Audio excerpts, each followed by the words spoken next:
Today I'm sharing all of my favorite kitchen hacks using a packet of ramen. When you think of ramen, you probably think of cheap, which is correct, but you might not think of like nutrient-rich, family favorite dinners that are like filling and delicious, but that is what I'm sharing with you today. I am sharing all of my family's favorite dinners that are nutrient-rich, filling, and absolutely delicious using a packet of ramen. Come along, let's get to it. We're starting today with this taco ramen. This is a very creative dinner. You might not have ever seen anything like this before, but let me tell you, it is delicious. To a pan, just break up a pound of ground beef, cook it through. Now to this pot of boiling water, add in 3 bags of ramen. You're not going to use the seasoning packet, so just set the seasoning packet to the side. It goes great in different recipes, but we're just not going to use the seasoning packets for this recipe. To my cooked ground beef, add in 3/4 cup of salsa. Any salsa will do. 3 tablespoons of water, a tablespoon and a half of taco seasoning, 6 ounces of cubed cream cheese that will add such rich, delicious flavor. Give this a stir. You want the cream cheese to melt down, so just let this cook on a lower heat for a few minutes, stirring it occasionally. Now that my ramen's tender, I'm just going to strain it. Back over to my taco meat. Now that my cream cheese is melted down, I'm adding in a drained can of beans. Any beans will work. I just had kidney beans in my pantry, so that's what I used. Also add in a cup of Mexican style cheese.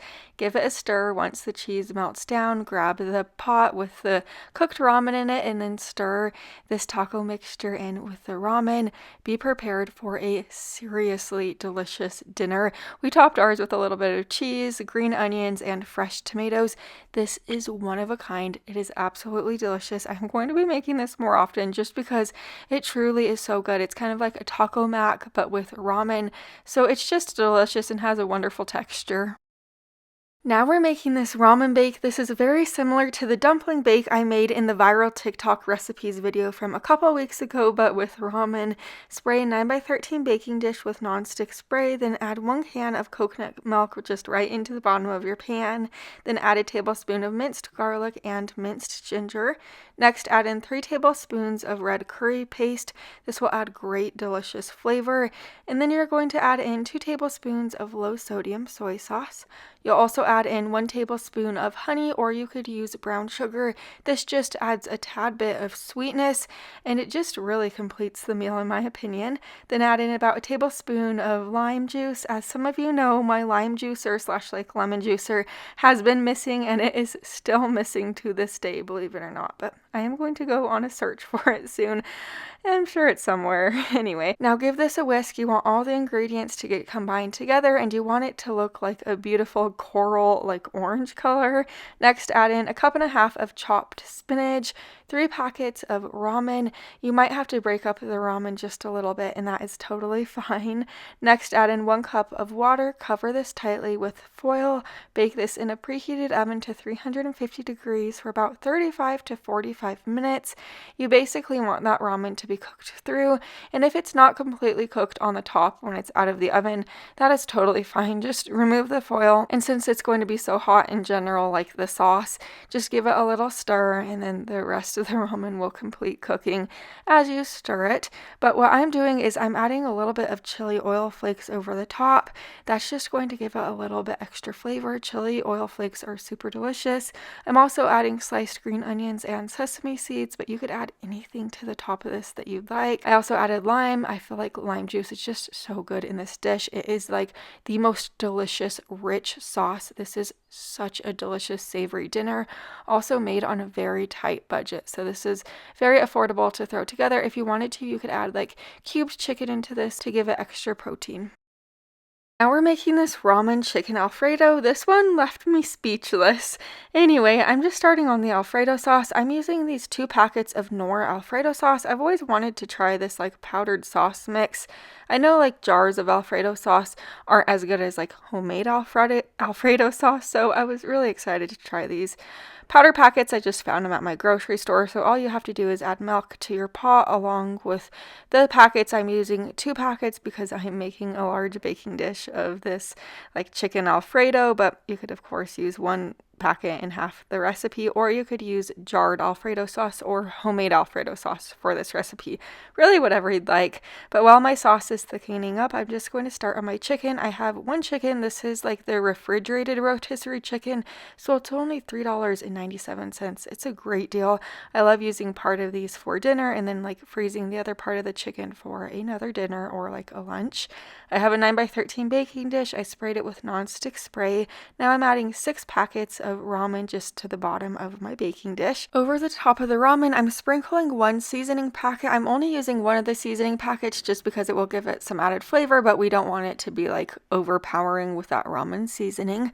Now I'm adding my cooked shredded chicken. As you saw, I'm just using my discounted like rotisserie chicken, but any type of cooked shredded chicken will work, even canned chicken. Then add 1 cup of heavy cream along with your Alfredo sauce. Any type of Alfredo sauce will work, and I did find this Alfredo sauce to be good. I liked the sauce and I liked it.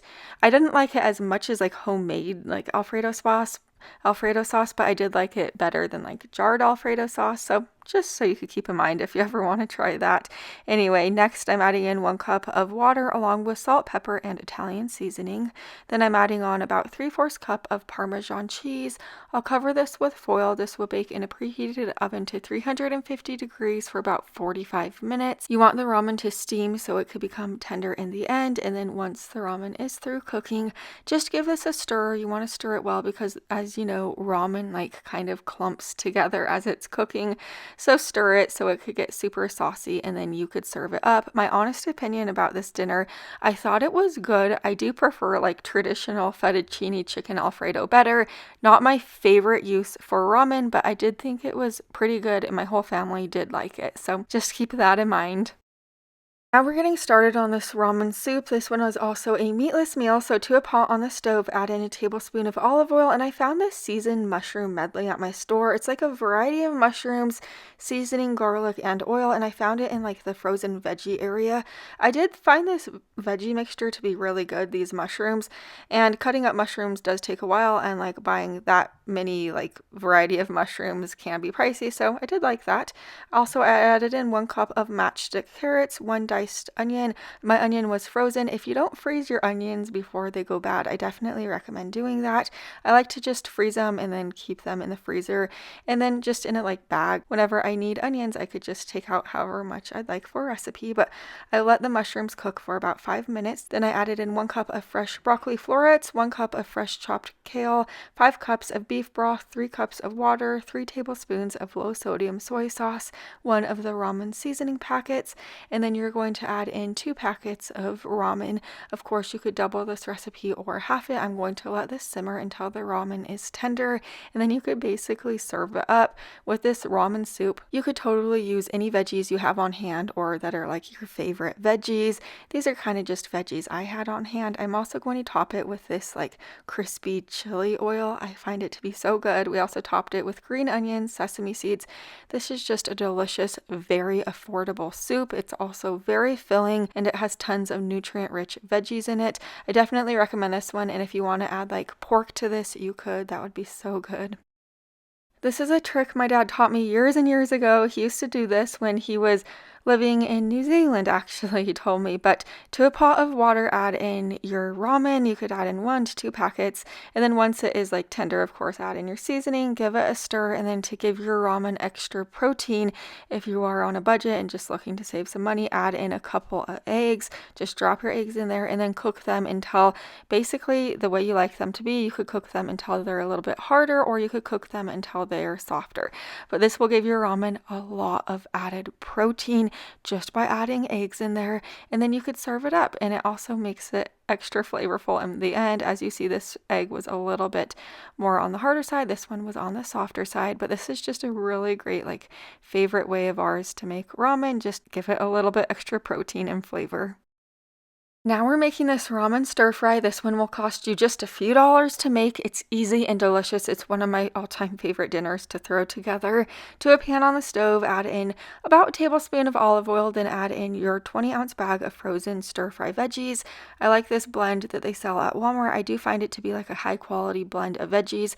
I do find them to be really good, but just let your veggies cook for about 7 to 8 minutes. You want them to get a little brown on the outside. That will give them a lot of added flavor. Now to this pot of boiling water, add in 3 packets of ramen. I am going to save all the seasoning packets, but you only need 1 of the seasoning packets for this recipe. Just let your ramen cook through, and then once it is cooked through, just strain it.